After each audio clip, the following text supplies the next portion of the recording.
Alors suivant les versions, ils peuvent être faits de pierre ou de terre. Ils peuvent craindre le soleil.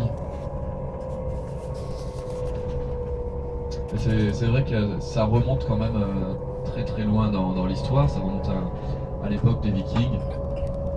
À l'époque où les Vikings avaient aussi des croyances différentes de celles qu'ont les Norvégiens aujourd'hui. Avant d'être christianisés autour de l'an 1000. Quand il y avait le Valhalla et puis tout le panthéon des dieux vikings avec Odin et tout leur panthéon.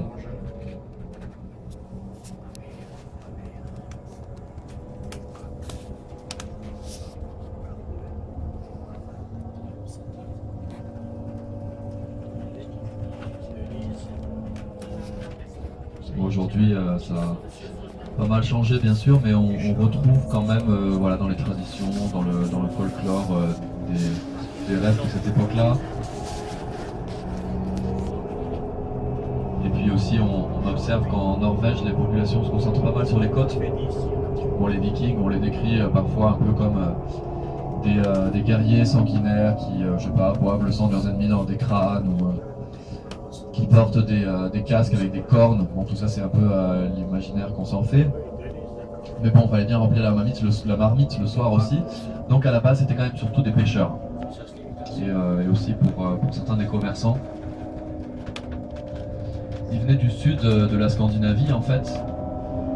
Aujourd'hui, ce qui est la Norvège, bon, toute la partie du nord, elle était pas vraiment peuplée à l'époque, où elle était peuplée mais plus à l'intérieur des terres par d'autres populations. Les Samis, je ne sais pas si vous avez entendu parler des Samis, c'est ceux qu'on a appelés les Lapons pendant longtemps. Sauf que le terme Lapon c'est péjoratif en fait, ça veut dire haillon. Donc on essaye d'éviter, aujourd'hui en tout cas, puisque comme ces populations existent toujours, ils sont toujours représentés en Norvège, ils sont quand même environ 35 000 Samis en Norvège, surtout dans le nord. Et eux, à la base, étaient plutôt à l'intérieur des terres, plutôt éleveurs de rennes. Et les Vikings, eux, étaient plutôt pêcheurs. Et ils sont remontés, en fait, ils ont remonté les côtes de la Norvège progressivement. Ça a duré quelques siècles. Au début, de manière temporaire, ils venaient passer l'été pour la saison de la pêche. Ils venaient pêcher la morue, notamment. Puisque la morue séchée, ça remonte bien loin dans l'histoire aussi. Donc à l'époque, ils faisaient sécher, bien sûr, pour pouvoir garder des aliments toute l'année, pendant l'hiver. Donc vous allez pêcher la morue qui faisait sécher, puis ils redescendaient dans le fleuve pour y passer l'hiver. Et petit à petit, ils se sont installés de manière permanente, ils sont remontés de plus en plus au nord jusqu'à arriver en fait jusqu'à Kirkenes.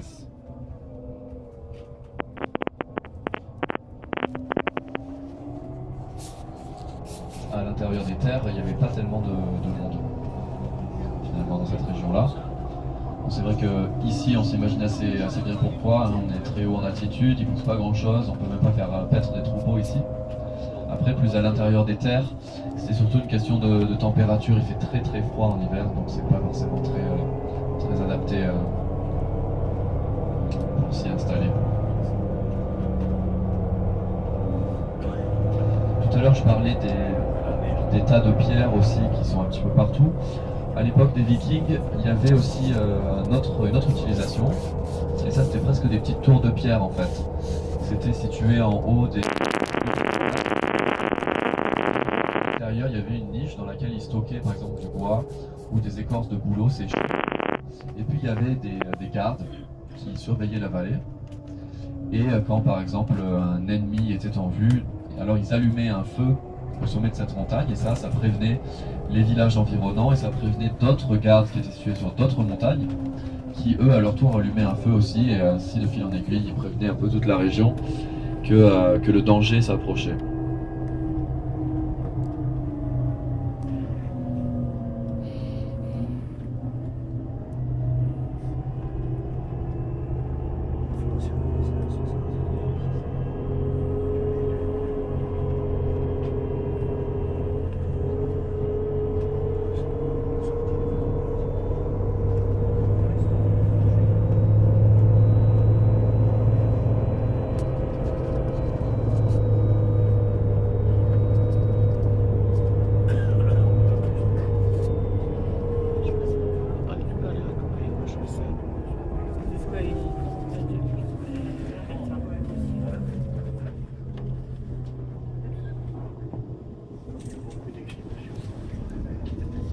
ici, il y a pas mal de points communs avec les Alpes, pas mal de plantes qui sont en commun avec les Alpes notamment. Par contre, il n'y a pas de marmotte ou de chamois ici. Il y a juste de petits mammifères, des petits rongeurs. Et puis un peu plus dans les forêts aussi, il y a des rennes, mais des rennes sauvages dans la région par contre. Il y en a 300-400 là dans la région de Geiranger. Des cerfs, des rennes.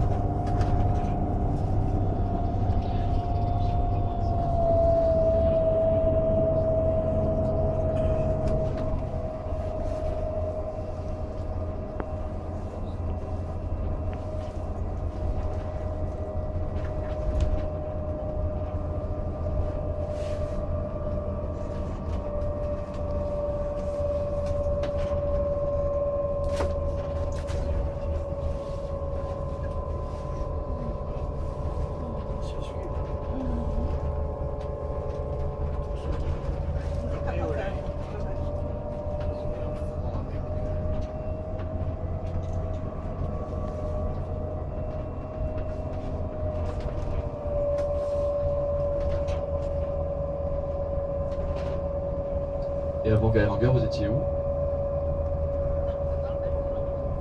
Et avant le bateau? Copenhague. Quel était... D'accord, vous êtes arrivé directement de Copenhague jusqu'ici? Et après Geiranger? Flamme. D'accord, Flom. Le A avec un petit rond dessus. D'accord, très bien. Un autre fjord très célèbre aussi.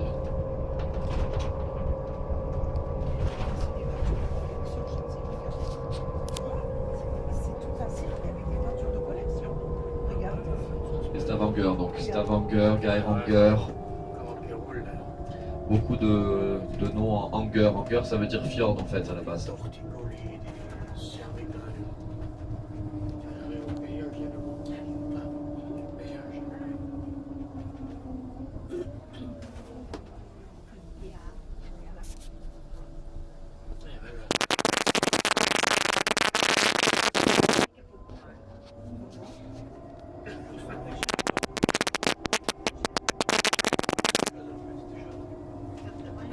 Voilà donc la route de Lillehammer-Oslo sur notre gauche.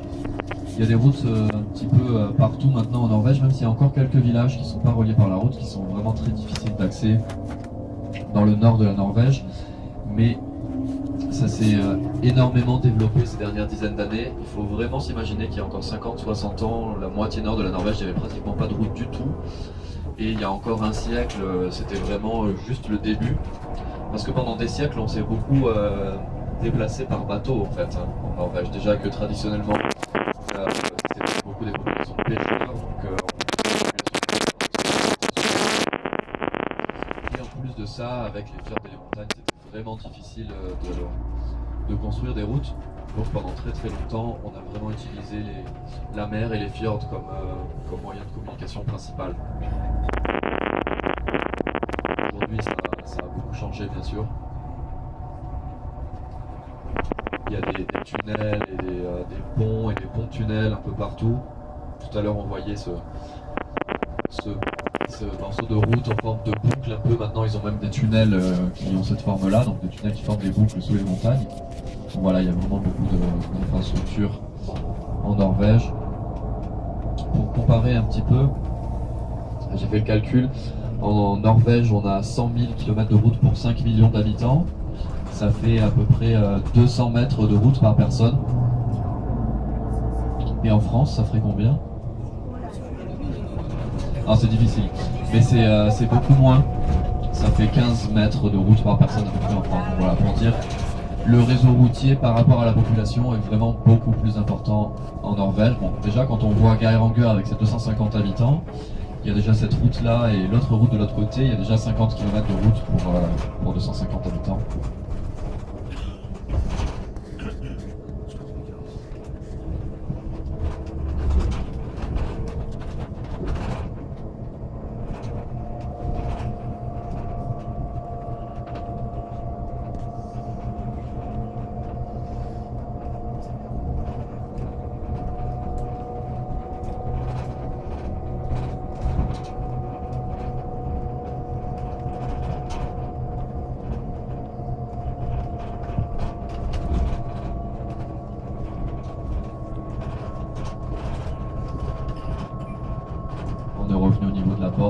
mètres d'altitude sur notre gauche.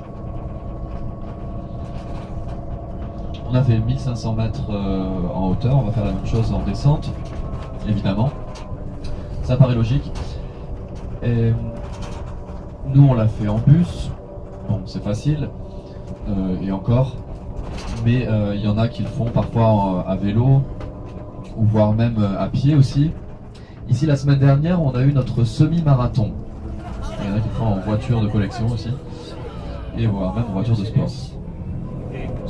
Donc la semaine dernière c'était le semi-marathon de Geiranger. On voit d'ailleurs la plateforme ici sur notre droite, là-haut, où on était. Donc imaginez quand même depuis le port de Geiranger jusqu'au sommet de Dalsnieba, ici à notre droite, 1500 mètres d'altitude, 22 km, donc à peu près un semi-marathon. Deux disciplines, course à pied et course cycliste. Allez, à votre avis, à vélo, quel pourrait être le record de vitesse? En montée.